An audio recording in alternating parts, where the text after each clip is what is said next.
কেমন আছো তোমরা সবাই? আমি এসেছি একটা নতুন ভিডিও নিয়ে। তো সকাল সকাল ঘুম থেকে উঠে আমরা চলে গেছিলাম দক্ষিণেশ্বর, আমি আর আমার মামা।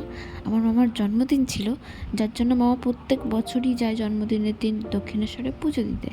তো প্রত্যেকবারের সাথেই আমি আমার মামার সাথে বিক্রম বেতালের মতো চিপকে থাকি। আমার মামা যেখানে যায় আমি বেতালের মতো ঘাটে চেপে চলে যাই সেখানে।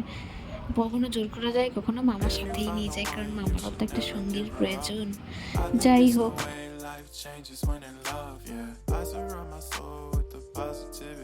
যাবো ব্যাগ জমা দিতে, যেখানে প্রসাদ কিনতে পাওয়া যায় ওই দোকানেই আমরা ব্যাগ জমা রাখবো।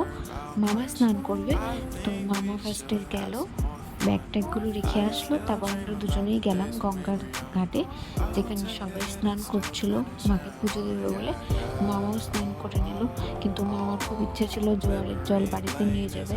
মামার বলছিল, মানে আমি জানতাম না, বাট মামা বলছিল জোয়ারের জল নাকি রাখা, মানে গঙ্গার জল খুব শুভ হয়, তো জোয়ারের জলটা নাকি রাখা আরও ভালো, এরকম বলছিল। তো মামা আবার একটা ওই জলের ড্রাম কিনে আনলো, পরে এনে ওখান থেকে জল ভরে নিল যাতে বাড়ি নিয়ে যেতে পারে। মামা স্নান করে নিল, তারপরে আমরা ফোনটা রেখে দিয়েছিলাম মন্দিরে, কেন কি ওখানে ঢুকতে দেয় না মন্দিরে ফোন নিয়ে। তারপর আমাদের পুজো দেওয়া হয়ে গেছে, আমরা বেরিয়ে যাচ্ছি। দেখতে পাচ্ছ মামার জার কিনে নিয়েছে, সেখানে জলও ভরা হয়ে গেছে। আমরা বেরিয়ে যাচ্ছি আস্তে আস্তে মন্দির থেকে।